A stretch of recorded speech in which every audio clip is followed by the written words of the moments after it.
আজ বিকেলটা আর 5টা সাধারণ বিকেলের মতোই হতে পারত। সেই পুরনো অফিসের ফাইল, দিনের শেষে ডেডলাইন আর বসের কড়া মেজাজের ধকল। হ্যাঁ, সবটাই সাধারণের মতোই হয়েছে।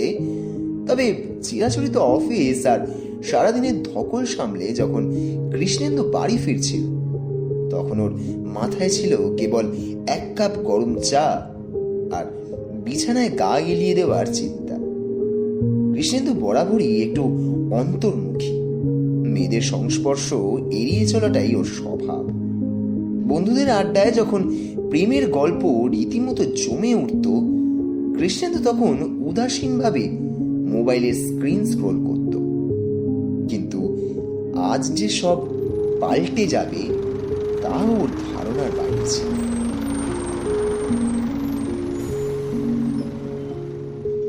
দুটো বাস পাল্টে যখন চেনা পরিচিত পাড়ার ঠিক আগের মোড়টায় এসে কৃষ্ণেন্দু পৌঁছল, তখন ঘড়িতে প্রায় সন্ধে 7টা। টলমল শরীরে যখন গলির সামনে এসেও দাঁড়ালো, হঠাৎ ওর চোখ পড়ল একটা ফুচকার দোকানে। সেখানে বেশ ভালোই ভিড় লেগে রয়েছে। তবে ভিড় ঠেলে কৃষ্ণেন্দুর চোখ আটকে গেল একটি মেয়ের ওপর।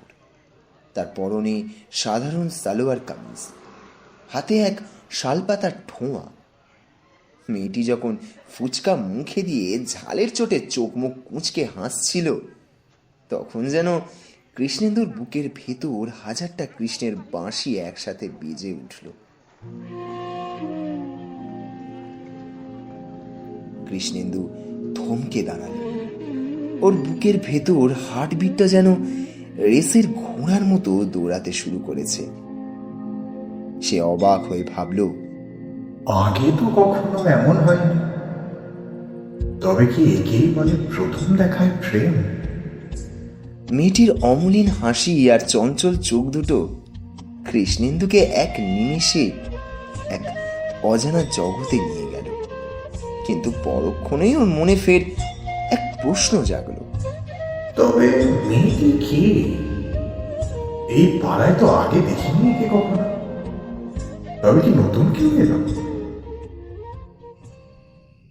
কৃষ্ণেন্দু যখন ঘোর লাগা চোখে বাড়ি ফিরল, তখন মনে নানা জল্পনা কল্পনার সাগর উথাল পাথাল ঢেউ তুলছে। ঠিক সেই সময় আমাদের গল্পের অন্য পিঠে ছিল মহুয়া রায়, সবে কলেজ পাস আউট, এক ছটফটে তরুণী। মহুয়ার পরিবার মাত্র কয়েকদিন আগেই এই পাড়ার 4 নম্বর বাড়িতে ভাড়া এসেছে। মহুয়ার বাবা গম্ভীর রায়, মানুষটিও ঠিক তার নামের মতোই গম্ভীর। সরকারি উঁচু পদে কাজ করেন তিনি। ওনার বদলির চাকরি হওয়ায় সারা জীবন ওনাকে এক শহর থেকে অন্য শহরে ঘুরতে হয়েছে। সরকারি কোয়ার্টার ওনার একেবারেই না পছন্দ। গিঞ্জি পরিবেশ আর রক্ষণাবেক্ষণের অভাব, এই অজুহাতেই তিনি এবার পাড়ার ভেতর এই সুন্দর দোতলা বাড়িটি ভাড়া নিয়েছেন। গম্ভীরবাবুর ইচ্ছা, যদি এই জায়গাটি মনে ধরে আর বদলিটা যদি পাকাপাকি হয়, তবে এখানে একটা স্থায়ী আস্থানা করবেন। বয়স তো আর কম হলো না, আর কতকালই বা এমন যাযাবরের মতো ঘুরে বেড়ানো যায়। বাড়িতে ঢুকেই কৃষ্ণেন্দু ব্যাগটা সোফায় রেখে সোজা রান্নাঘরে মায়ের কাছে গেল। মা সাবিত্রী দেবী তখন রাতের রান্নার তোড়জোড় করছেন। ঠিক এমন সময় কৃষ্ণেন্দু জিজ্ঞেস করল, মা, ও মা, আমাদের পাড়ায় নতুন কেউ এসেছে নাকি গো? কৃষ্ণেন্দুর প্রশ্নে সাবিত্রী দেবী অবাক হয়ে কড়াইতে খুন্তি নাড়া থামালেন। কৃষ্ণেন্দু কোনোদিন পাড়ার কারো ব্যাপারে আগ্রহ দেখায় না। কে এলো কে গেল এসব নিয়ে তার বিন্দুমাত্রা মাথা ব্যথা নেই। তবে আজ কি হলো? সাবিত্রী দেবী হাসি মুখে বললেন, কেন রে, হঠাৎ পাড়ার লোকেদের ওপর এত মায়া বাড়লো কেন? মায়ের বাঁকা প্রশ্নে কৃষ্ণেন্দু কিছুটা বিরক্ত হলো। নিজের অস্বস্তি ঢাকতে সে তড়িঘড়ি বলে উঠল, আরে না না, আগে কোনোদিন করিনি বলে কি আর জিজ্ঞেস করতে পারি না? রাস্তা দিয়ে আসার সময় দেখলাম ওই 4 নম্বর বাড়ির সামনেটা বেশ পরিষ্কার করা হচ্ছে, তাই আর কি। সাবিত্রী দেবী একটু ভেবে বললেন, হ্যাঁ, দিন দুয়েক আগে দুটো বড় লরি করে মালপত্র আসতে দেখেছিলাম। বোধ হয় নতুন কোনো পরিবার এসেছে। তবে জানিস কৃষু, শুনেছি ভদ্রলোক বেশ রাশভারী। শুনলাম সরকারি বড় অফিসার তিনি। মায়ের কথা শুনে কৃষ্ণেন্দুর মনের ভেতর যেন এক ঝাঁক ময়ূর পেখম মেলে নাচতে শুরু করলো। তার মানে মেয়েটি তার নিজের পাড়াতেই থাকছে। এই ভেবেই তার মনের কোণে এক চেনা আনন্দের ঢেউ খেলে গেল। পরের কয়েকদিন হঠাৎ করেই কৃষ্ণেন্দুর রুটিন বদলে গেল। আগে সে অফিস থেকে ফিরে সোজা ঘরে ঢুকে যেত, এখন সে বারান্দায় গিয়ে দাঁড়ায়। 4 নম্বর বাড়ির জানলাগুলোর দিকে তার নজর থাকে। মহুয়াকে মাঝে মধ্যে ছাদে দেখা যায়, কখনো চুল শোকোতে, কখনো বা বিকেলের পড়ন্ত রোদে বই হাতে। মহুয়াও যে ওকে খেয়াল করেনি তা নয়, সামনের বাড়ির ওই শান্তশিষ্ট ছেলেটি যে বারবার তার দিকে তাকাচ্ছে সেটা সে বুঝতে পারছিল। একদিন বিকেলে ছাদে কাপড় তুলতে গিয়ে মহুয়া দেখল কৃষ্ণেন্দু এক মনে তার দিকে তাকিয়ে আছে। চোখাচোখি হতেই কৃষ্ণেন্দু অপ্রস্তুত হয়ে মুখ ঘুরিয়ে নিল। মহুয়ার ঠোঁটের কোণে এক চিলতে হাসি ফুটে উঠল। সেও মনে মনে ভাবল, ছেলেটা তো বেশ লাজুক। তবে একদিন বিকেলে সুযোগটা ঠিকই এলো। কৃষ্ণেন্দু বাজার থেকে ফিরছিল, আর মহুয়া গেটের সামনে দাঁড়িয়ে এক সবজিওয়ালার সাথে দরদাম করছিল। কিন্তু গম্ভীর বাবুর মেয়ে হলেও ঠিকঠাক দরদাম করতে সে একদম পারছিল না। সবজিওয়ালাও সুযোগ বুঝে সবকিছুর দাম বাড়িয়ে বলছিল। তা দেখে কৃষ্ণেন্দু ওর কাছে গিয়ে মৃদু স্বরে বলল, আরে কাকা, পাড়ার নতুন লোককে ঠকাচ্ছেন কেন? ঠিক দামটা নিন। সবজিওয়ালা কৃষ্ণেন্দুকে চিনত, তাই বিড়বিড় করতে করতে দাম সঙ্গে সঙ্গে কমিয়ে দিল। মহুয়াও কৃতজ্ঞতার দৃষ্টিতে কৃষ্ণেন্দুর দিকে তাকালো, তারপর বলল, ধন্যবাদ। আমি আসলে এখানকার বাজার দর জানি না। কৃষ্ণেন্দু একটু ইতস্তত করে বলল, অসুবিধা নেই। আহ, ইয়ে, যাই হোক, ভাই আমি কৃষ্ণেন্দু, ওই যে ওই সামনের বাড়িটায় থাকি। আচ্ছা, আমি মহুয়া।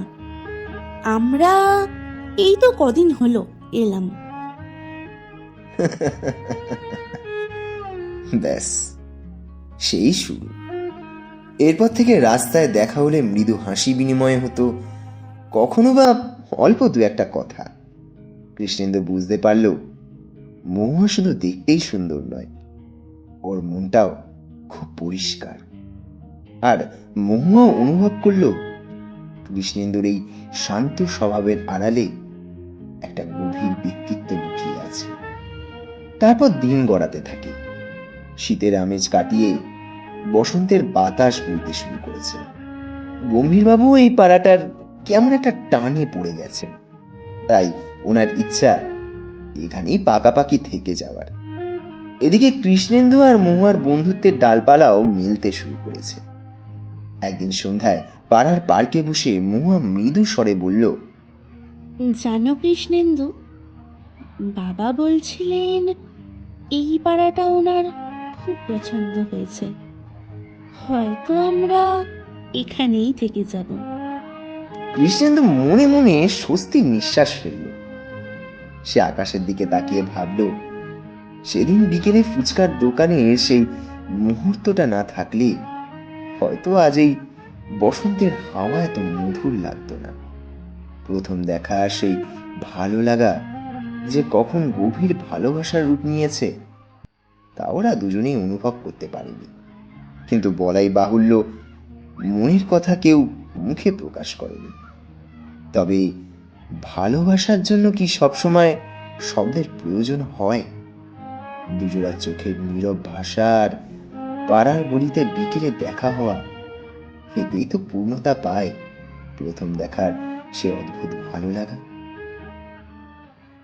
বসন্তের বাতাস যখন কৃষ্ণেন্দু আর মহুয়ার মনের কোণে নতুন স্বপ্নের বীজ বুনছিল, ঠিক তখনই নিয়তি যেন এক ঝটকায় সব ওলট পালট করে দিল।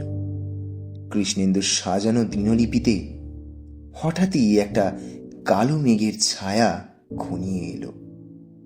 সেদিন রাতে কৃষ্ণেন্দুর বাবা একটি ফোন পেলেন। কৃষ্ণেন্দুর এক দূর সম্পর্কের কাকা, যিনি কর্মসূত্রে সপরিবারে শিলিগুড়িতে থাকতেন, আকস্মিকভাবে পরলোক গমন করেছেন। সংবাদটি আসার পরপরই ওদের বাড়িতে এক বিষণ্ণ পরিবেশ তৈরি হলো। মা সাবিত্রী দেবী কান্নায় ভেঙে পড়লেন। স্থির হলো আগামীকাল সকালেই কৃষ্ণেন্দুকে ওর বাবা মায়ের সঙ্গে সেখানে যেতে হবে। পরলৌকিক কাজ ও একাকিত্ব কাকিমার পাশে দাঁড়ানোর জন্য অন্তত 15-20 দিন সেখানে থাকা প্রয়োজন। পরদিন ভোরে বেরোনোর সময় কৃষ্ণেন্দুর মনটা ছটফট করছিল। অন্তত একবার মহুয়ার সঙ্গে দেখা করা দরকার। কিন্তু এত ভোরে কারোর দরজায় কড়া নাড়াটা যেমন অসভ্যতাম, তেমনি তার বাবার কড়া শাসনের সামনে সেই সাহসও সে সঞ্চয় করতে পারল না। দ্রুত হাতে একটি কাগজে কৃষ্ণেন্দু লিখল, খুব জরুরি এক কাজে গ্রামের বাড়ি যাচ্ছি, ফিরতে 15 দেরি হবে, তুমি সাবধানে থেকো। তারপর কাগজটা ভাঁজ করে মোমার গেটের ফাঁক দিয়ে ভেতরে ফেলে দিয়ে সে ট্যাক্সিতে উঠে পড়ল। কৃষ্ণেন্দুর মনে শুধু একটাই চিন্তা, ফিরে এসে সে মহুয়াকে তার মনের সব কথা বলে দেবে। এদিকে মহুয়ার জীবনেও এক বড় পরিবর্তন এলো ঠিক সেই দিনই। সকালে যখন সে চিঠিটা পেল তখন তার চোখে জল, কিন্তু তার হাতেও সময় ছিল খুব কম। কলেজের প্লেসমেন্ট থেকে এসে ব্যাঙ্গালোরে একটি নামী সংস্থায় ট্রেনিংয়ের সুযোগ পেয়েছে। বাবা গম্ভীর রায়ের কড়া নির্দেশ, কেরিয়ারের প্রশ্নে কোনো আপোষ নয়। আজ বিকেলের ফ্লাইটেই তাকে রওনা দিতে হবে। মহুয়া ভাবল কৃষ্ণেন্দুকে জানাবে সবটা, কিন্তু কৃষ্ণেন্দু তখন নেটওয়ার্কের বাইরে। সেও ফিরতি কোনো খবর দিতে পারল না। এক বুক দীর্ঘশ্বাস নিয়ে মহুয়া যখন নিজের ব্যাগ গোছাচ্ছিল তখন বারবার বারান্দায় গিয়ে কৃষ্ণেন্দুর বন্ধ জানলার দিকে তাকাচ্ছিল। একটা অদ্ভুত শূন্যতা তাকে গ্রাস করছিল। 15 দিন পর শিলিগুড়ির কাজ শেষ করে কৃষ্ণেন্দু যখন পাড়ায় ফিরল তখন তার চোখ মুখে ক্লান্তি থাকলেও মনে ছিল একরাশ আনন্দ। 15 দিন সে মহুয়ার সাথে কোনো রকম যোগাযোগ করতে পারেনি। তার ফোনটা সেখানে গিয়ে নষ্ট হয়ে গিয়েছিল। ব্যাগটা ঘরে রেখেই সে জামা কাপড় না বদলে সোজা বারান্দায় গিয়ে দাঁড়ালো। কিন্তু মহুয়াদের বাড়িটা যেন কেমন নিঝুম হয়ে আছে। সেই চেনা হাসি, সেই বিকেলের ছাদে চুল শুকানোর দৃশ্য কিছুই চোখে পড়ছে না।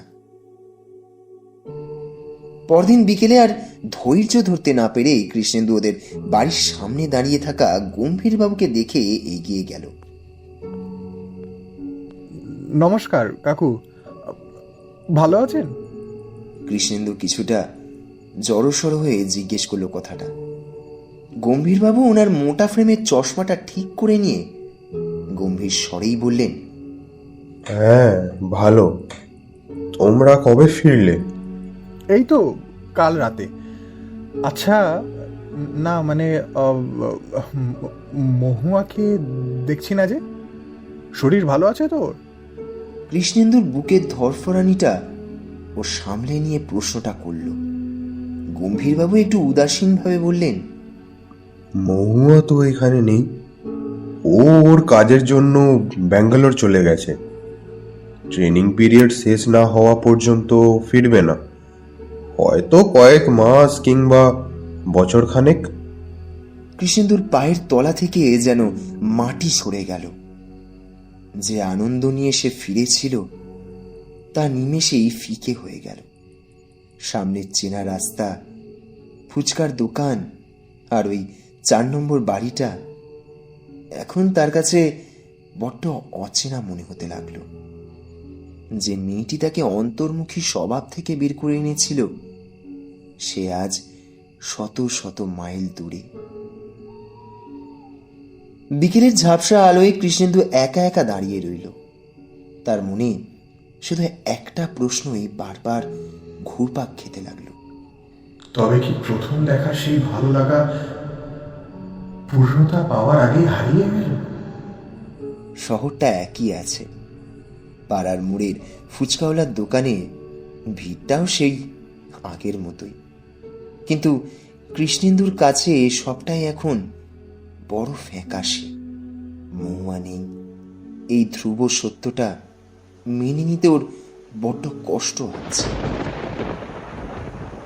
15 দিন আগে যে উচ্ছ্বাস নিয়ে ও শিলিগুড়ি গিয়েছিল, আজ একরাশ শূন্যতা নিয়ে নিজের বারান্দায় দাঁড়িয়ে থাকে সে।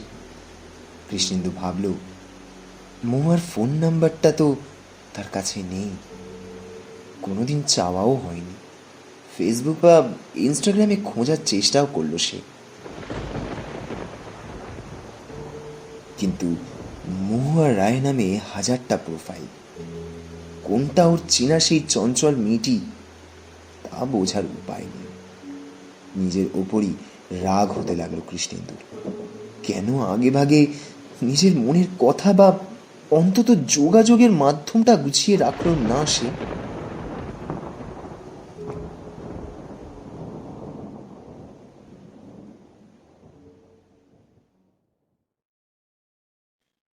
ব্যাঙ্গালোরের ব্যস্ততা আর মন খারাপ, অন্য শহর, অন্য ভাষা আর কাজের প্রচন্ড চাপ। মহুয়া নিজেকে ব্যস্ত রাখার আপ্রাণ চেষ্টা করছে। ব্যাঙ্গালোরের ট্রাফিক আর যান্ত্রিক জীবনের মাঝে সে প্রায় হারিয়ে ফেলে নিজেকে। হোস্টেলের ব্যালকনিতে দাঁড়ালে তার বারবার মনে পড়ে সেই শান্ত ছেলেটির কথা। সেদিন চলে আসার সময় মহুয়া কৃষ্ণেন্দুর বাড়ির দরজায় একটা চিরকুট রেখে আসতে চেয়েছিল, কিন্তু কৃষ্ণেন্দুর বাড়ি তখন তালাবন্ধ। প্রতিবেশীদের কাছে জিজ্ঞেস করার উপায় ছিল না, কারণ গম্ভীর রায়ের মেয়ে হিসেবে সে কোনো বিতর্কে জড়াতে চায় না। মহুয়া আনমনে তার ডায়েরিতে লিখল, কৃষ্ণেন্দু, আমি জানি না তুমি এখন কোথায়, কিন্তু ফিরে এসে যখন দেখবে আমি নেই, তখন কি তুমি আমাকে একটুও খুঁজবে? এরপর কেটে গেছে প্রায় মাসখানেক। কৃষ্ণেন্দু এখন আগের চেয়েও বেশি চুপচাপ। অফিস আর বাড়ি, এইটুকুই ওর জগৎ। হঠাৎ একদিন বিকেলে বাজার থেকে ফেরার পথে ও দেখল গম্ভীরবাবু তার বাড়ির গেটের সামনে দাঁড়িয়ে এক প্রতিবেশী ভদ্রলোকের সাথে কথা বলছেন। কথায় কথায় উঠে এলো মহুয়ার কথা। হ্যাঁ, মেয়েটা ওখানে একাই আছে, ওর মা খুব চিন্তা করে। তবে কদিন আগে বলছিল ওর ফোনটা কাজ করছে না, নতুন একটা নাম্বার নিয়েছে। কৃষ্ণেন্দু একেবারে কান খাড়া করল। তাহলে এটাই কি ওর সুযোগ? ও সাহস সঞ্চয় করে ওনার সামনে গিয়ে দাঁড়ালো। তারপর বলল, কাকু, আসলে মহুয়ার সাথে আমার একটা বই নিয়ে কথা হয়েছিল, ওটা আমার কাছে আছে, কিন্তু ওর তো কোনো খবর পাচ্ছি না। ও কি ভালো আছে? গম্ভীরবাবু একটু সন্দেহী চোখে তাকালেন ওর দিকে। তারপর পকেট থেকে ডায়েরি বের করে বললেন, হ্যাঁ, ভালোই আছেন। এই তো ওর ব্যাঙ্গালোরের নতুন নম্বর, যদি দরকার হয় ফোন করে নিও। কৃষ্ণেন্দু যেন আকাশের চাঁদ হাতে পেল। কাঁপা কাঁপা হাতে নাম্বারটা নিজের মোবাইলে সেভ করলো।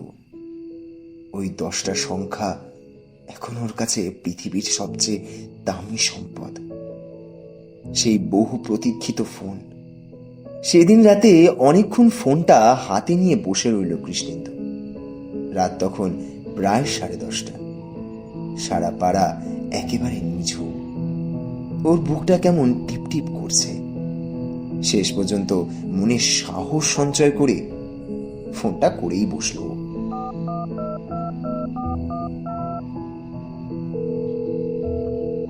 হ্যালো, কে বলছেন? উপাস থেকে চেনা সেই মিষ্টি গলার আওয়াজ এলো।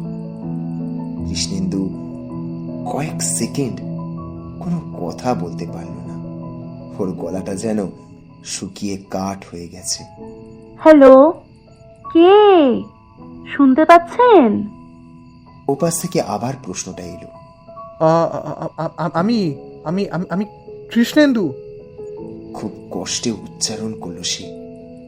ওপাশে কয়েক মুহূর্তে স্তব্ধতা, তারপর মহুয়ার গলাটা যেন ভেঙে এলো খুশিতে।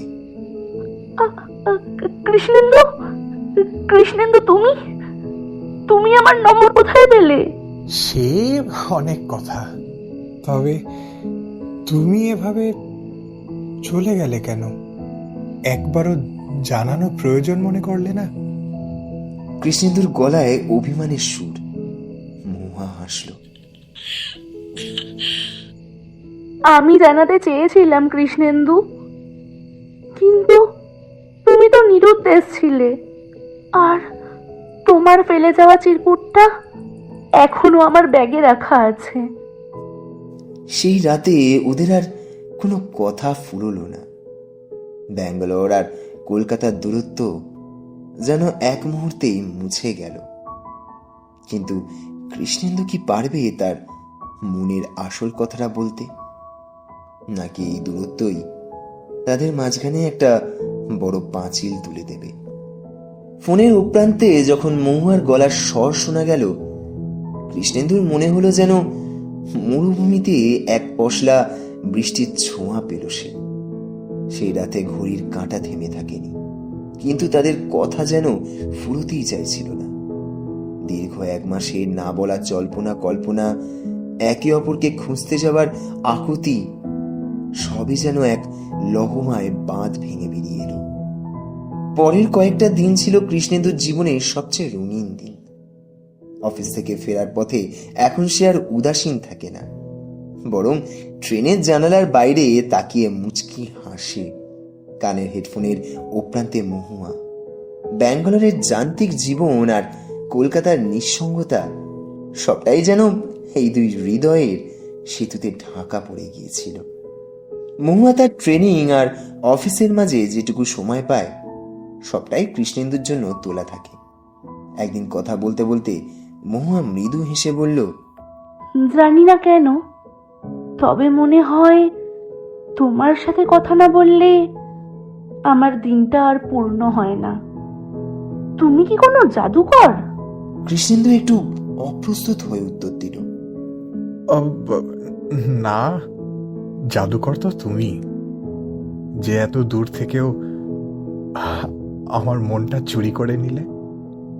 কথাটা বলেই কৃষ্ণেন্দু বুঝতে পারল সে নিজের মনের গোপন দুয়ারটা একটু বেশি খুলে ফেলেছে। কিন্তু মহুয়া ওপাশ থেকে কোনো উত্তর দিল না, শুধু এক রাশ দীর্ঘশ্বাস ছাড়ল। সেই নিস্তব্ধতার মানে ছিল অনেক গভীর, শুধুই বিপদের মেঘ। সুখের দিনগুলো কি এত সহজে কাটে? কৃষ্ণেন্দু আর মহুয়ার এই লুকোচুরি প্রেমে প্রথম আঘাত এলো খুব অপ্রত্যাশিতভাবে। একদিন রাতে কৃষ্ণেন্দু যখন মহুয়ার সাথে কথা বলছিল, ঠিক তখনই গম্ভীরবাবু আচমকায় মহুয়ার ঘরে ঢুকে পড়েন। ব্যাঙ্গালোরে মহুয়া তখন হোস্টেলের বাইরে বারান্দায় দাঁড়িয়ে গভীর মগ্ন হয়ে কথা বলছিল। গম্ভীরবাবু তাকে না জানিয়ে সারপ্রাইজ দিতে ব্যাঙ্গালোরে পৌঁছেছিলেন। মহুয়ার হাত থেকে ফোনটা কেড়ে নিলেন তিনি। স্ক্রিনে দেখলেন কৃষ্ণেন্দু নামটা জলজল করছে। গম্ভীরবাবুর মুখটা থমথমে হয়ে গেল। তিনি কেবল বললেন, আমি কি এজন্যই তোকে এখানে পাঠিয়েছি? আমি তো জানতাম তুই কেরিয়ার নিয়ে সিরিয়াস।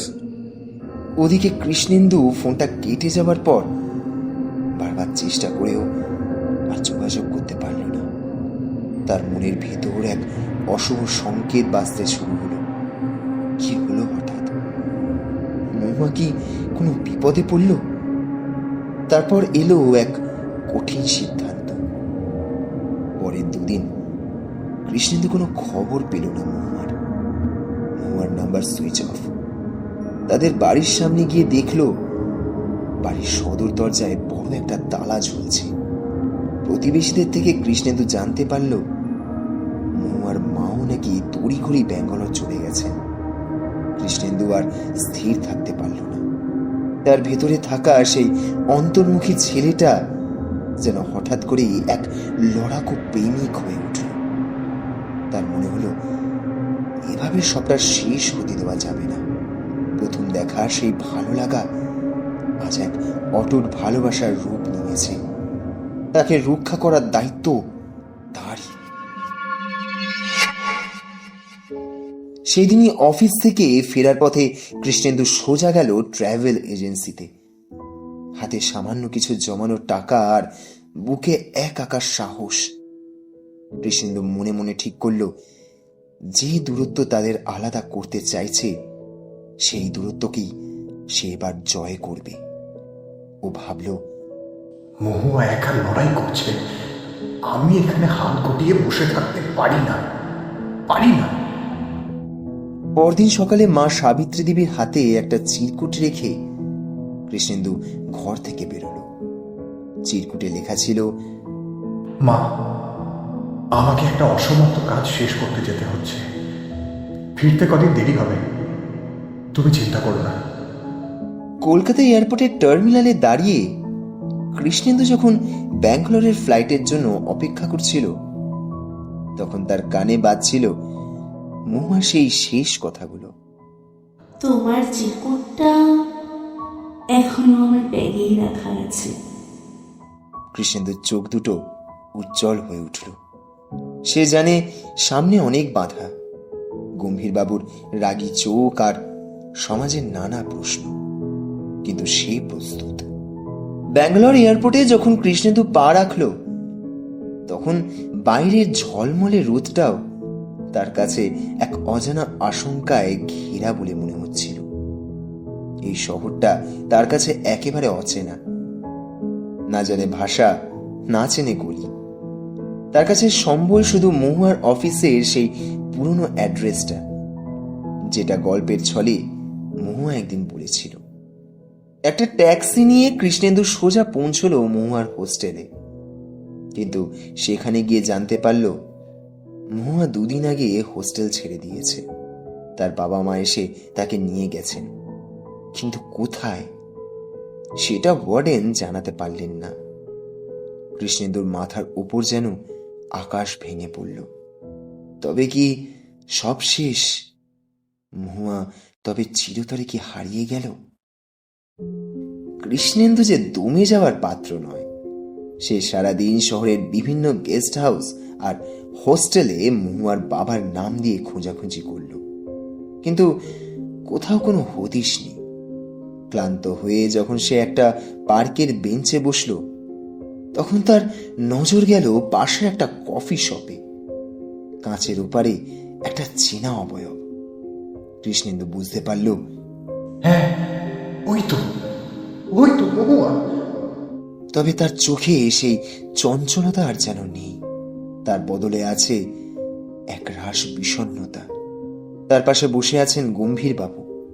গম্ভীর মুখে ল্যাপটপে কাজ করছেন তিনি। মহুয়ার মা সাবিত্রী দেবীর সাথে ফোনে কি একটা বিষয় নিয়ে তর্ক করছেন। কৃষ্ণেন্দু আর দেরি করল না। ভয় আর জড়তাকে একপাশে সরিয়ে রেখে সে শটান কফি শপের ভেতরে গিয়ে দাঁড়ালো। মুখোমুখি সংঘাত ঘটল দুজনার।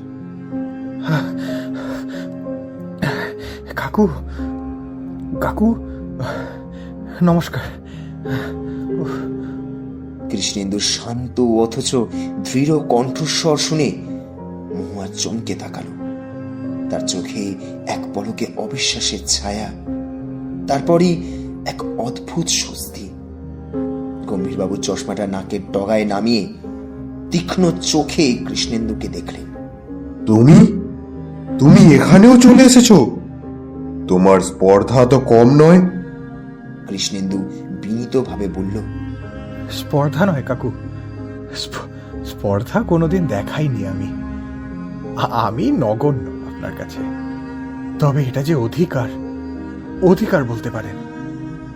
আমি আপনার মেয়েকে ভালোবাসি, আর আমি বিশ্বাস করি ও আমাকে পছন্দ করে। আমাদের মাঝে কোনো লুকোচুরি নেই। ভালোবাসা? কেরিয়ারের এই সময় এসব ফাজলামি সহ্য করব না আমি। মহুয়াকে আমি কালই কলকাতা ফিরিয়ে নিয়ে যাচ্ছি। ওর এই চাকরি করার দরকার নেই। গম্ভীরবাবু গর্জে উঠলেন। এবার মহুয়া উঠে দাঁড়ালো। বাবার সামনে কোনোদিন কথা না বলা সেই মেয়েটি আজ যেন বদলে গেছে। বাবা, কৃষ্ণেন্দু কলকাতায় থাকলেও আমি ব্যাঙ্গালোরে মন দিয়ে কাজ করছিলাম। ও আমার দুর্বলতা নয়, ও আমার শক্তি। তুমি কেন বুঝতে পারছো না? কফি শপের ভেতরে তখন পিন ড্রপ সাইলেন্স। গম্ভীরবাবু মেয়ের দিকে অনেকক্ষণ তাকিয়ে রইলেন। তারপর কৃষ্ণেন্দুর দিকে ফিরে বললেন, তুমি কোনো সরকারি চাকরি করো না, সাধারণ একটা প্রাইভেট ফার্মে আছো। আমার মেয়েকে সুখে রাখার ক্ষমতা আছে তো? ঠিক আছে, আমি তোমাকে একটা সুযোগ দেব। আগামী 6 মাস আমি তোমাদের কোনো যোগাযোগ করতে দেব না। যদি এই 6 মাসে তোমরা নিজেদের কেরিয়ারে উন্নতি করতে পারো আর তোমাদের মন না বদলায়, তবেই আমি মেনে নেব তোমাদের এই ফাজলামো।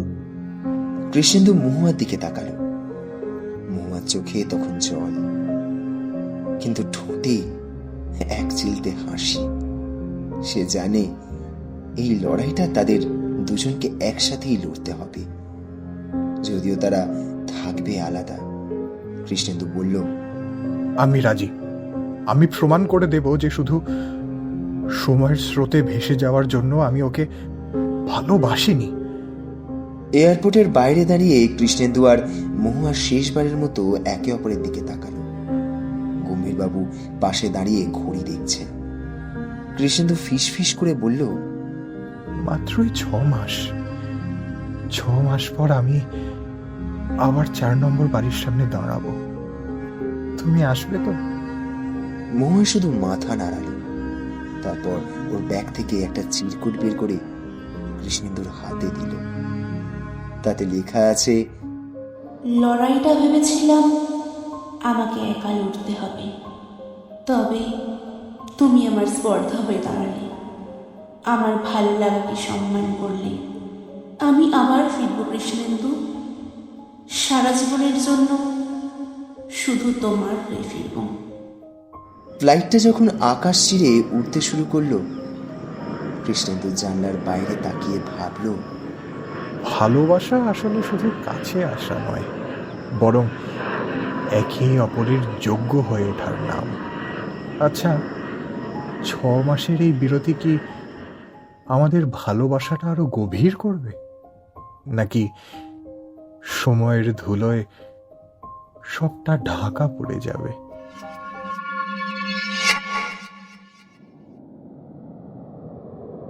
ব্যাঙ্গালোর থেকে কলকাতায় ফেরার ফ্লাইটটা যখন মাঝ আকাশে, কৃষ্ণেন্দুর হাতের মুঠোয় তখন মহুয়ার দেওয়া সেই চিরকুটটা ঘামে লেপটে যাচ্ছে। শুধু তোমারই জন্যে আমি আবারও ফিরব। শব্দ কটি যেন ওর হৃৎপিণ্ডের স্পন্দনের সাথে তাল মেলাচ্ছে। গম্ভীরবাবুর দেওয়া 6 মাসের কঠিন চ্যালেঞ্জটা যতটা না পেশাদারি উন্নতির, তার চেয়েও বেশি ছিল ধৈর্যের। কলকাতা ফিরেই কৃষ্ণেন্দু নিজেকে খোলস পাল্টানো এক মানুষের মতো গুছিয়ে নিল। পুরনো সেই ছিমছাম জীবন আর আড্ডার মেজাজ বিসর্জন দিয়ে সে দিন রাত এক করে দিল তার প্রজেক্টের পিছনে। যে ছেলেটা অফিস শেষে গঙ্গার ঘাটে এসে বসত, সে এখন গভীর রাত অবধি ল্যাপটপের নীল আলোয় নতুন কোডিং শিখছে। মাস তিনেক কেটে গেল, কোনো ফোন নেই মহুয়ার, কোনো মেসেজ পর্যন্ত নেই। মহুয়ার সোশ্যাল মিডিয়া প্রোফাইলগুলো সব নিস্তব্ধ। মাঝে মাঝে খুব একা লাগলে কৃষ্ণেন্দু মহুয়ার বাড়ির সামনে গিয়ে দাঁড়াতো। গেটে বড় তালা ঝুলছে। পাড়ার লোক মারফত কৃষ্ণেন্দু জানতে পেরেছে মহুয়ার বাবা ওকে মাসির বাড়িতে পাঠিয়ে দিয়েছে, যাতে কৃষ্ণেন্দু কোনোভাবে যোগাযোগ করতে না পারে ওর সাথে। তবে সত্যি না মিথ্যে জানার কোনো উপায় সে আর খুঁজে পায়নি। অন্যদিকে ব্যাঙ্গালোরে মহুয়ার জীবনটাও সহজ ছিল না। বাবা তার ফোন কেড়ে নিয়েছেন। অফিসের ল্যান্ডলাইন ছাড়া বাইরের সাথে যোগাযোগ বিচ্ছিন্ন। কিন্তু কাজের টেবিলে মহুয়া এখন আগের চেয়ে অনেক বেশি ক্ষুরধার। তার করা নতুন সফটওয়্যার মডিউল কোম্পানিতে কয়েক কোটি টাকার ডিল এনে দিয়েছে। প্রমোশন আর অ্যাপ্রিসিয়েশন লেটার যখন তার হাতে এলো, সে মনে মনে বলল, বাবা, আমি শুধু কৃষ্ণেন্দুর জন্য নয়, নিজের যোগ্যতার প্রমাণও দিচ্ছি।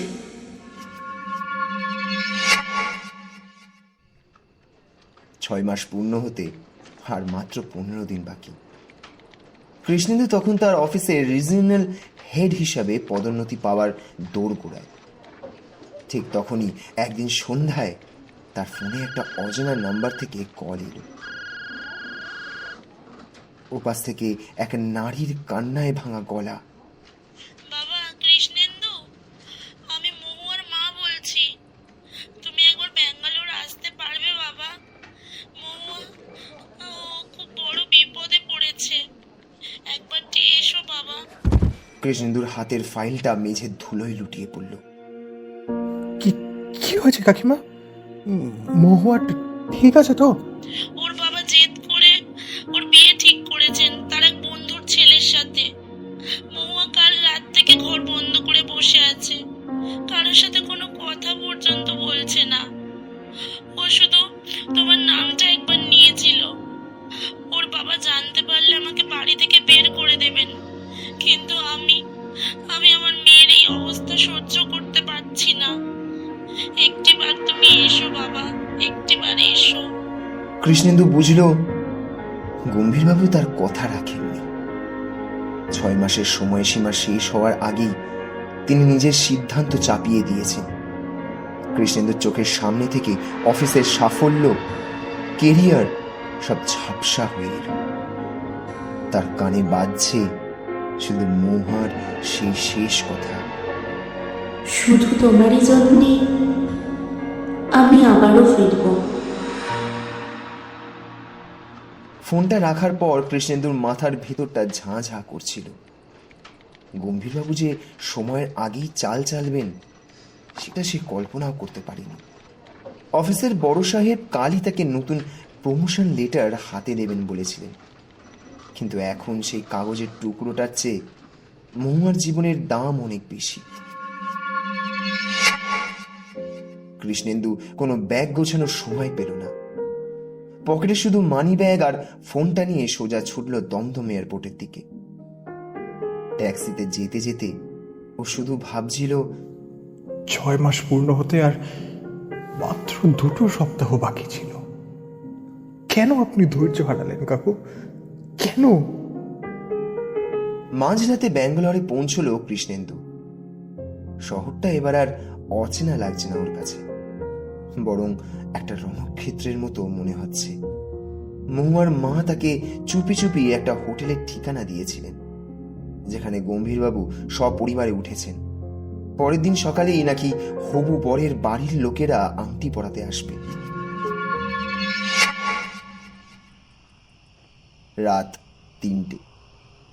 হোটেলের 4 তলার ব্যালকনির দিকে তাকিয়ে দাঁড়িয়ে আছে কৃষ্ণেন্দু।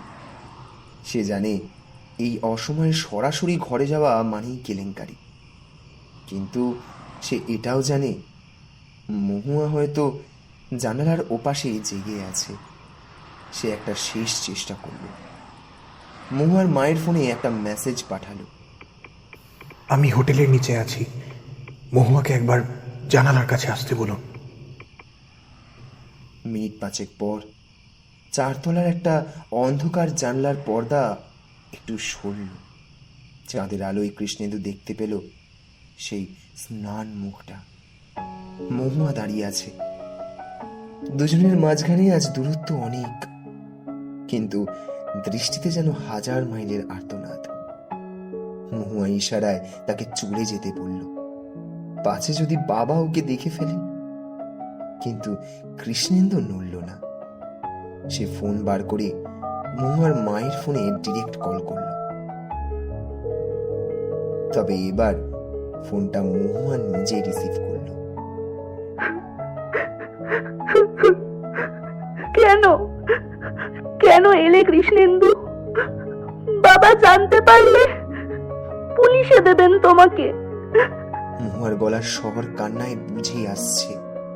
কৃষ্ণেন্দু শান্ত গলায় বলল, উনি পুলিশে দিন বা ফাঁসিতে ঝোলান, আমি আজ এখান থেকে একা যাব না মহু। তুমি কি আমায় বিশ্বাস করো? হ্যাঁ করি, কিন্তু কোনো কিন্তু নয়। কাল সকাল 9টায় যখন ওরা আসবে, তার আগে তোমাকে একটা সিদ্ধান্ত নিতে হবে। আমি ঠিক সকাল 8টায় হোটেলের মেইন গেটে ট্যাক্সি নিয়ে থাকবো, তুমি আসবে? ওপাশ থেকে কোনো উত্তর এলো না, শুধু একটা চাপা কান্নার শব্দ পাওয়া গেল। তারপর লাইনটা হঠাৎ কেটে গেল। পরদিন সকাল 8:30। হোটেলের লবিতে তখন সাজো সাজো রব। গম্ভীরবাবু পাঞ্জাবি পরে গম্ভীর মুখে তদারকি করছেন সবকিছুর। মহুয়ার মা লাল চোখে একপাশে দাঁড়িয়ে আছেন। মহুয়াকে জোর করে একটা দামি শাড়ি পরানো হয়েছে। ঠিক সেই সময় হোটেলের গেটে একটা হলুদ ট্যাক্সি এসে থামল।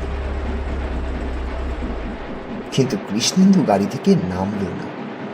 তার চোখ নিবদ্ধ রইল হোটেলের কাঁচের দরজার দিকে। তবে সময় থামল না। 8:35, 8:45, 8:50। ইতিমধ্যে ছেলের বাড়ির লোকজন এসে হাজির হয়েছে। কৃষ্ণেন্দু উৎকণ্ঠিতভাবে ভেবে চলেছে, মহু আদেও বেরোতে পারবে তো? আদেও কি সে আসবে? ঠিক এমন সময় হঠাৎ হোটেলের ভেতরেই একটা শোরগোল শোনা গেল। গম্ভীরবাবুর গর্জানো গলা কানে এলো, মহুয়া, মহুয়া, কোথায় যাচ্ছ তুমি? থামো, থামো বলছি। সবাইকে অবাক করে দিয়ে হাতে মাত্র একটা ছোট হ্যান্ডব্যাগ নিয়ে হন্তদন্ত হয়ে বেরিয়ে এলো মহুয়া। তার পেছনে হবু বরের বাড়ির লোক আর ক্রুদ্ধ গম্ভীর বাবু। মহুয়া কোনো দিকে না তাকিয়ে সোজা দৌড়ে গিয়ে ট্যাক্সিতে উঠে বসল। ড্রাইভার, তাড়াতাড়ি স্টার্ট দিন। মহুয়ার গলায় আজ এক অদ্ভুত জিদ। গম্ভীরবাবু গাড়ির কাঁচের ওপর আছাড় খেয়ে পড়লেন। এই কৃষ্ণেন্দু, তুই আমার মেয়েকে জোর করে তুলে নিয়ে যাচ্ছিস? আমি তোকে শেষ করে দেব, শেষ করে দেব। কৃষ্ণেন্দু শান্তভাবে গাড়ির কাঁচ নামালো। মিস্টার গম্ভীর রায়, আমি জোর করছি না। আমি শুধু আপনার দেওয়া চ্যালেঞ্জের মর্যাদা রাখতে চেয়েছিলাম, কিন্তু আপনি নিজেই সেটা ভেঙেছেন। আপনার মেয়ে প্রাপ্তবয়স্ক, ও নিজের ভালো বোঝে। আমরা রেজিস্ট্রি অফিসে যাচ্ছি। ট্যাক্সিটা ধুলো উড়িয়ে স্টেশনের দিকে ছুটল। পেছনে পড়ে রইল আভিজাত্যের মিথ্যে অহংকার। কিন্তু কৃষ্ণেন্দু জানে এই জয়টাই শেষ নয়। সমাজ, পরিবার আর পরিস্থিতির সাথে আসল যুদ্ধটা তো মাত্র শুরু হলো।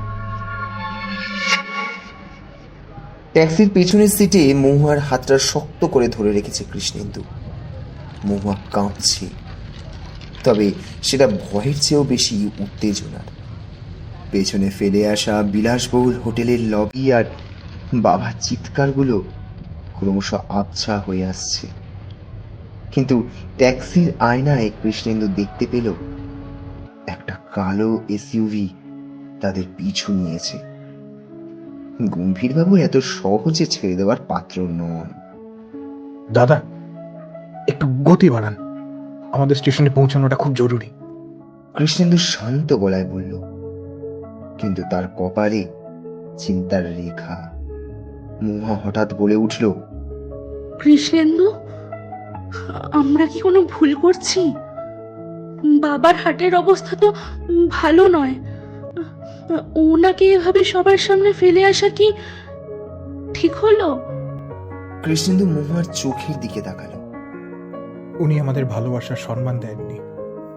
যে মানুষটা নিজের মেয়ের খুশির চেয়ে জেদকে বড় মনে করেন, তাকে আজ এই শিক্ষাটা দেওয়ার দরকার ছিল। আর আমরা তো পালিয়ে যাচ্ছি না, আমরা আমাদের অধিকার ছিনিয়ে নিচ্ছি। ব্যাঙ্গালোর সিটি স্টেশনে যখন তারা পৌঁছলো, তখন চারপাশের লোকে লোকারণ্য। কৃষ্ণেন্দু জানতো গম্ভীরবাবুর লোক সেখানে পৌঁছবে। সেই কৌশলে স্টেশনের মূল গেট দিয়ে না ঢুকে মালপত্রের গেট দিয়ে মহুয়াকে নিয়ে প্ল্যাটফর্মে ঢুকল। কিন্তু ভাগ্য সহায় ছিল না। 4 নম্বর প্ল্যাটফর্মের সিঁড়ির কাছেই দেখা মিলল গম্ভীরবাবু, সাথে 2 পুলিশ অফিসার। দাঁড়াও দাঁড়াও বলছি। গম্ভীরবাবুর বজ্র কণ্ঠ শোনা গেল। ইন্সপেক্টর, এই সেই ছেলে যে আমার মেয়েকে ফুসলিয়ে নিয়ে যাচ্ছে। তবে কৃষ্ণেন্দু থামলো না। সে পকেট থেকে একটা ফোল্ডার বের করে এগিয়ে দিল অফিসারের দিকে। অফিসার, মহুয়া রায় একজন প্রাপ্তবয়স্কা নারী। তার বয়স 24 বছর। আরে দেখুন, আমাদের গত সপ্তাহে অনলাইনে করা ম্যারেজ রেজিস্ট্রেশনের নোটিশ আর মহুয়ার স্বেচ্ছায় দেওয়া ভিডিও বয়ান।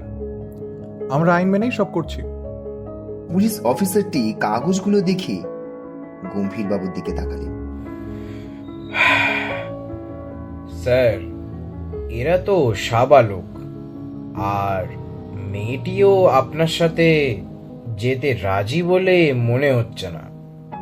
আমরা এখানে কিছু করতে পারবো না, সরি। গম্ভীরবাবুর মুখটা অপমানে নীল হয়ে গেল। তিনি কৃষ্ণেন্দুর কাছে গিয়ে ফিসফিস করে বললেন, তুই জিতেছিস মনে করছিস? কলকাতা ফেরার পর তোদের জীবন আমি নরক করে দেব। আমার ক্ষমতা তুই জানিস না।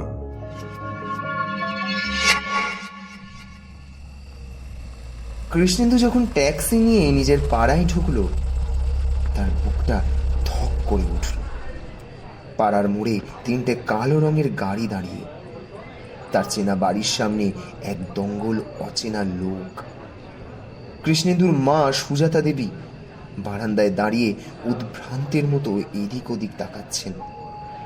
মহুয়ার হাত ধরে কৃষ্ণেন্দু যখন ভিড় ঠেলে ভেতরে ঢুকলো, সুজাতা দেবী ছেলেকে দেখে ডুকরে কেঁদে উঠলেন। কৃষ্ণেন্দু, তুই এসেছিস বাবা? এই লোকগুলো বলছে এ বাড়ি নাকি আমাদের নয়। তোর বাবা মারা যাওয়ার আগে নাকি বাড়িটা বন্ধক রেখেছিলেন, আর এখন সেটা কার কাছে বিক্রি হয়ে গেছে। দেখ না বাবা, কৃষ্ণেন্দু, দেখ না। কৃষ্ণেন্দু বজ্রাহত হয়ে দাঁড়িয়ে রইল। তার বাবা ছিলেন একজন সৎ চাকুরিজীবী। তিনি বাড়ি বন্ধক দেবেন, এটা অসম্ভব। সে ভিড় ঠেলে এগিয়ে যেতেই এক হতকা মতো লোক একটা ফাইল এগিয়ে দিল ওর দিকে। মিস্টার কৃষ্ণেন্দু, গম্ভীর বাবু আপনার বাবার পুরনো কিছু ঋণের কাগজ উদ্ধার করেছেন। আইন মেনে বাড়িটা এখন ওনার বিজনেস পার্টনারের নামে। আপনারা এখন অনাধিকার প্রবেশ করেছেন। আধ ঘন্টার মধ্যে বাড়ি খালি না করলে পুলিশ ডাকতে কিন্তু বাধ্য হব আমরা। কৃষ্ণেন্দু বুঝলো এটা গম্ভীরবাবু নিষ্ঠুরতম এক চাল। তিনি শুধু মহুয়াকে কেড়ে নিতে চাননি, সাথে চেয়েছিলেন কৃষ্ণেন্দুকে রাস্তায় বসিয়ে তার মেরুদণ্ড ভেঙে দিতে। আর ওর মা তো সবচেয়ে বড় দুর্বলতা কৃষ্ণেন্দুর। মা, তুমি শান্ত হও, আমি আছি তো। কৃষ্ণেন্দু দাঁতে দাঁত চেপে পড়ল। মহুয়া এগিয়ে গিয়ে সুজাতা দেবীর হাত ধরল। মা, আমি মহুয়া। আপনার এই অবস্থার জন্য আমি দায়ী মা। আমাকে ক্ষমা করবেন মা, আমাকে ক্ষমা করবেন।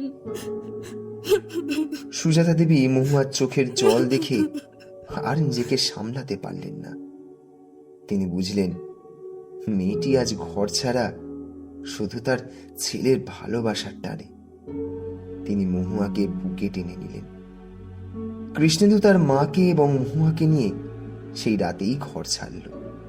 বড় আদরের পৈতৃক বাড়িটায় যখন তালা পড়ল, কৃষ্ণেন্দু দেখল দূর থেকে একটা কালো রঙের কাঁচ তোলা গাড়ি ধীরে ধীরে চলে যাচ্ছে। সে জানে ভেতরে গম্ভীরবাবু বসে পৈশাচিক হাসি হাসছেন। শহরের এক জীর্ণ গলিতে ছোট দুটো ঘরের একটা ভাড়া বাড়িতে মা আর মহুয়াকে নিয়ে উঠল কৃষ্ণেন্দু। আসবাবপত্র বলতে কিছুই নেই, শুধু মেঝেতে একটা শতরঞ্চি, সাথে আনা কয়েকটা বাসন আর একটা কেরোসিন তেলের স্টোভ। মা রান্নাঘরে মহুয়াকে দেখাচ্ছিলেন কিভাবে স্টোভ জ্বালাতে হয়। দুই ভিন্ন পৃথিবীর দুই নারী আজ পরিস্থিতির চাপে এক হয়ে গেছে। মাঝরাতে কৃষ্ণেন্দু দেখল মহুয়া জানলার ধারে বসে কাঁদছে। কৃষ্ণেন্দু হাজার হতাশা বুকে চেপে ধরে মনে মনে ভাবল, ভেবেছিলাম তোমাকে রাজপ্রাসাদে রাখবো মহু, কিন্তু আমার ঘরটাই যে কেড়ে নিল তোমার বাবা। কৃষ্ণেন্দু পেছন থেকে এসে দাঁড়ালো মহুয়ার পাশে। মহুয়া সঙ্গে সঙ্গে চোখের জল মুছে বলল, বাড়ি মানে তো দেওয়াল নয় কৃষ্ণেন্দু, বাড়ি মানে আমরা। তোমার মা আমাকে যেভাবে মেনে নিয়েছেন সেটুকুই আমার কাছে অনেক। কিন্তু কিন্তু কৃষ্ণেন্দু, মার প্রেশারের ওষুধগুলো আনতে হবে কাল সকালে। আমাদের কাছে টাকা খুব কম, তাই না? কৃষ্ণেন্দু পকেটে হাত দিয়ে দেখল মাত্র কয়েকশো টাকা পড়ে আছে ওর কাছে। ATM কার্ডটাও blocked. অফিস থেকে কোনো সেটেলমেন্ট হয়নি।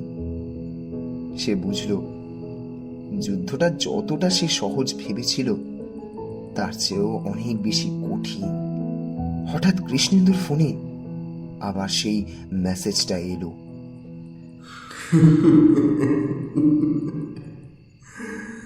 বাড়ি তো গেল, এবার বাকিটা মে মাসের 15 তারিখ।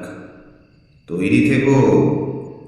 কৃষ্ণেন্দু জানলার বাইরে তাকিয়ে শপথ করল যে বাড়ি থেকে তার মাকে আজ বের করে দেওয়া হয়েছে, সেই বাড়িতেই সে মাকে আর মহুয়াকে ফিরিয়ে নিয়ে যাবে, আর সেটা 15ই মের আগেই। ভাড়া বাড়ির এক চিলতে বারান্দায় দাঁড়িয়ে কৃষ্ণেন্দু দেখল ভোরের আলো ফুটছে। সারা রাত সে দুই চোখের পাতা এক করতে পারেনি। একদিকে হারানো চাকরির অনিশ্চয়তা, অন্যদিকে মাথার উপর ছাদ হারানোর অপমান। কিন্তু সব ছাপিয়ে মে মাসের 15 তারিখে সেই রহস্যময় হুমকিটা তাকে তাড়া করে বেড়াচ্ছে। সকালে বাইরে এসে কৃষ্ণেন্দু দেখল মহুয়া নেই। রান্নাঘরে মা একা চা করছেন। মা, মহুয়া কোথায়? কৃষ্ণেন্দু উদ্বিগ্ন হয়ে জিজ্ঞেস করল। ও তো সেই 7 সকালে বেরিয়েছে রে, বলল ইন্টারভিউ আছে। যাওয়ার সময় আমার পা ছুঁয়ে প্রণাম করে গেল। জানিস তো বাবু, মেয়েটা খুব শক্ত মনের রে। কৃষ্ণেন্দুর নিজের ওপর রাগ হলো। সে কি এতটাই অক্ষম যে মহুয়াকে এই রোদে চাকরির জন্য ঘুরতে হচ্ছে? সে আর দেরি না করে ল্যাপটপটা নিয়ে বসল। তার কোডিং স্কিল আর আগের প্রজেক্টের অভিজ্ঞতাকে কাজে লাগিয়ে সে ফ্রিল্যান্সিং সাইটগুলোতে বিট করতে শুরু করলো। কিন্তু সেখানেও যেন অদৃশ্য কোনো বাধা। গম্ভীরবাবুর হাত কি তবে ইন্টারনেটের জগতেও পৌঁছে গেছে? দুপুর নাগাদ মহুয়া ফিরল। মুখটা ভীষণ শুকনো।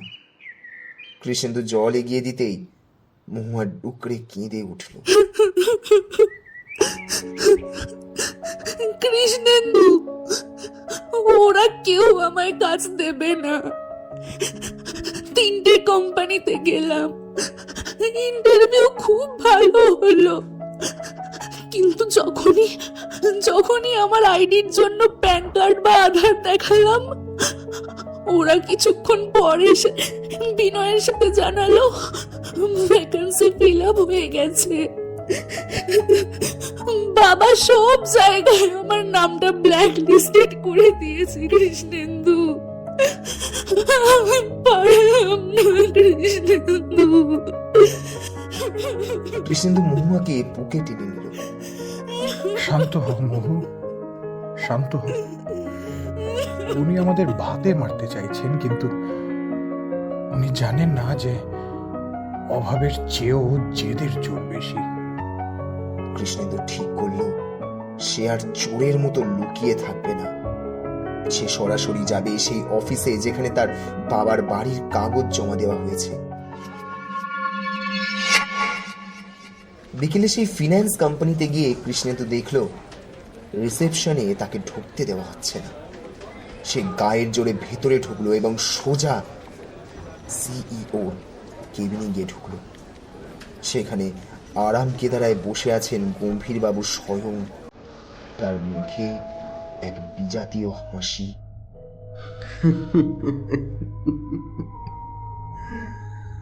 কি হে হার্টথ্রব, আমার মেয়ের সাথে ভাড়া বাড়িতে সংসার কেমন চলছে?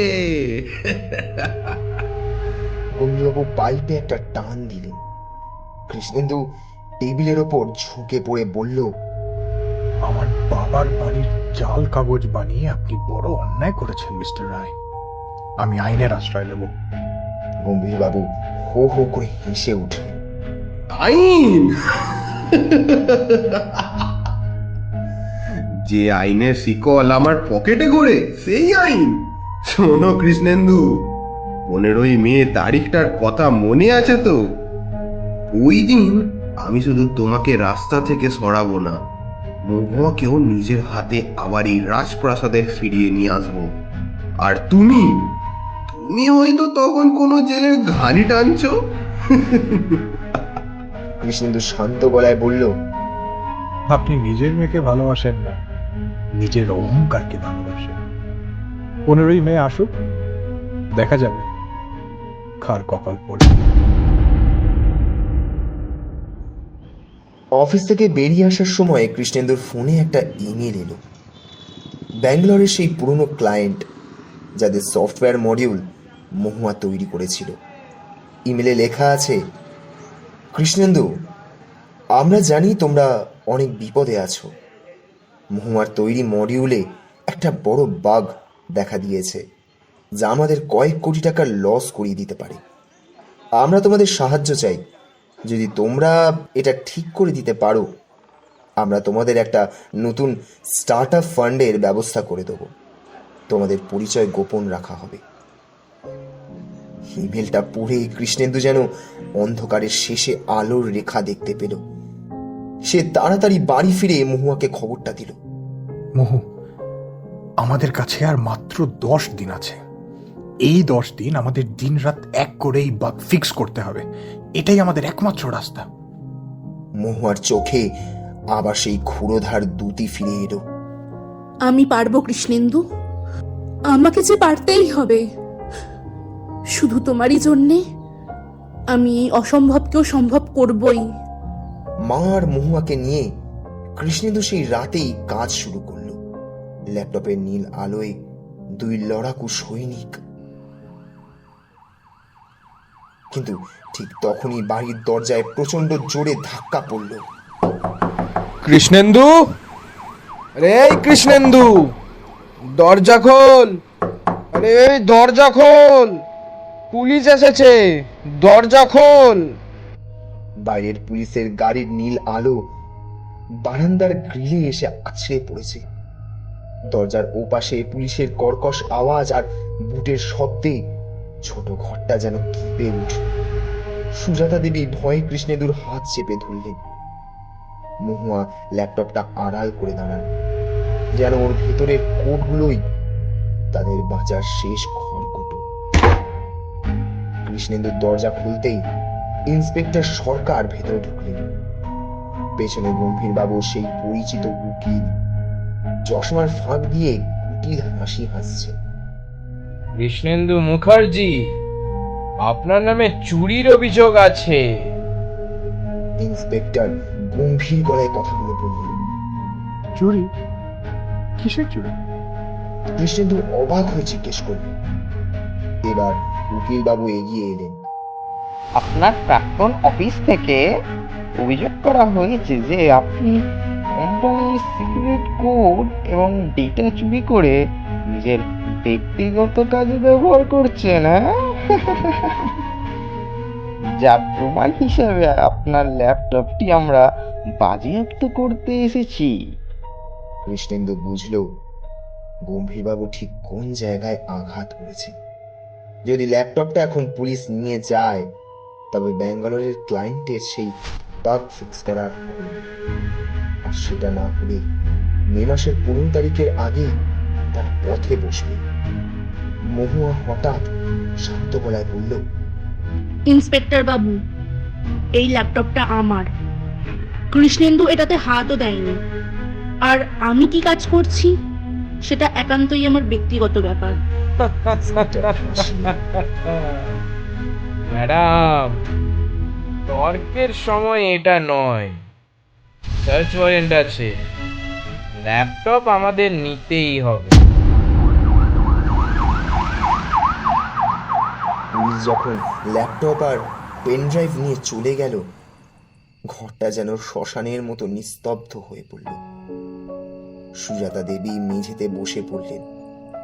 মহুয়া দেওয়ালে মাথা ঠেকিয়ে দাঁড়িয়ে আছে। তাহলে কি সব শেষ? রাত 1টা।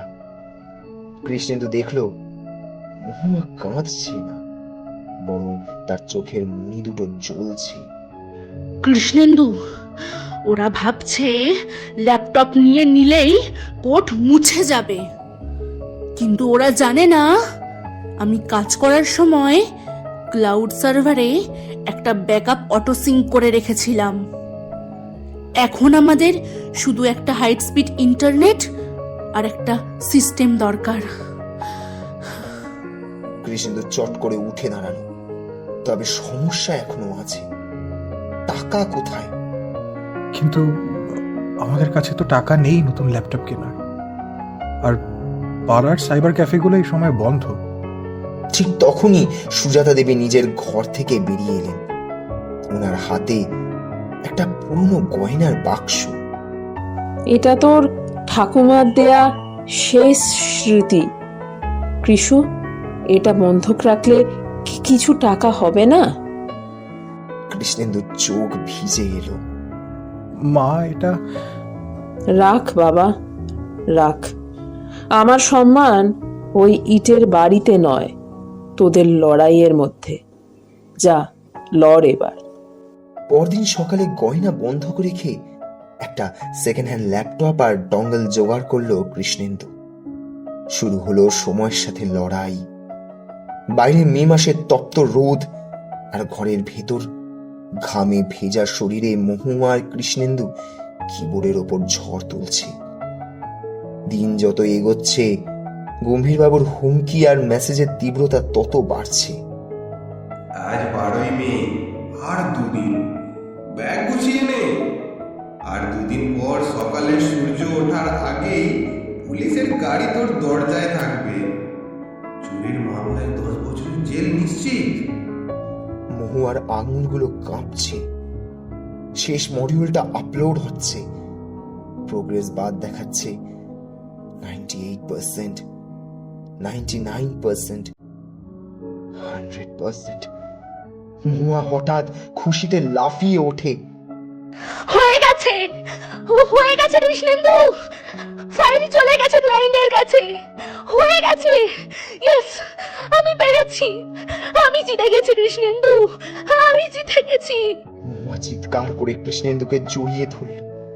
তার ঠিক আধ ঘন্টার মধ্যে কৃষ্ণেন্দুর ফোনে একটা ফোন এলো। সেই ব্যাঙ্গালোরের ক্লায়েন্ট।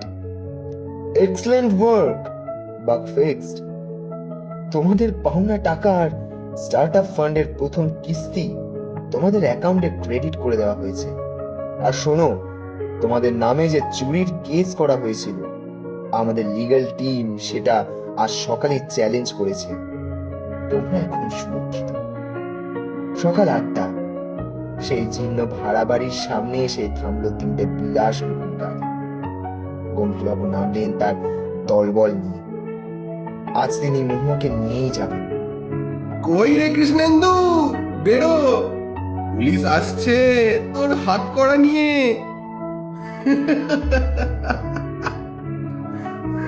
গম্ভীরবাবু চিৎকার করে উঠলেন। কৃষ্ণেন্দু ধীর পায়ে বেরিয়ে এলো। তার পেছনে মহুয়া আর সুজাতা দেবী। কৃষ্ণেন্দুর হাতে একটা আইনি কাগজ।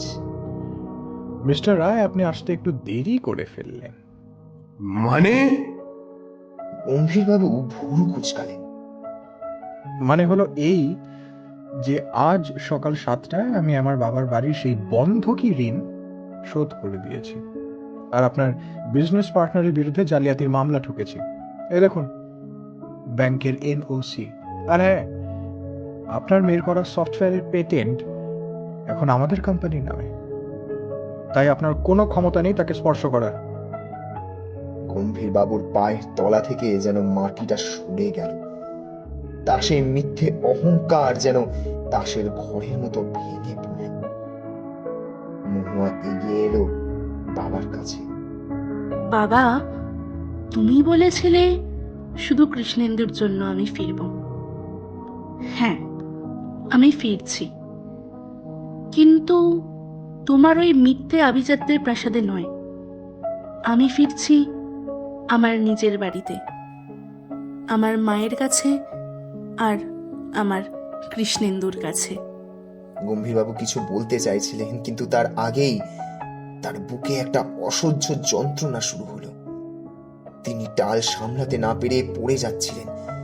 কৃষ্ণেন্দু দৌড়ে গিয়ে তাকে ধরে ফেলল। কাকু, শত্রুতা অনেক হয়েছে, এবার মানুষ হওয়ার চেষ্টা করুন।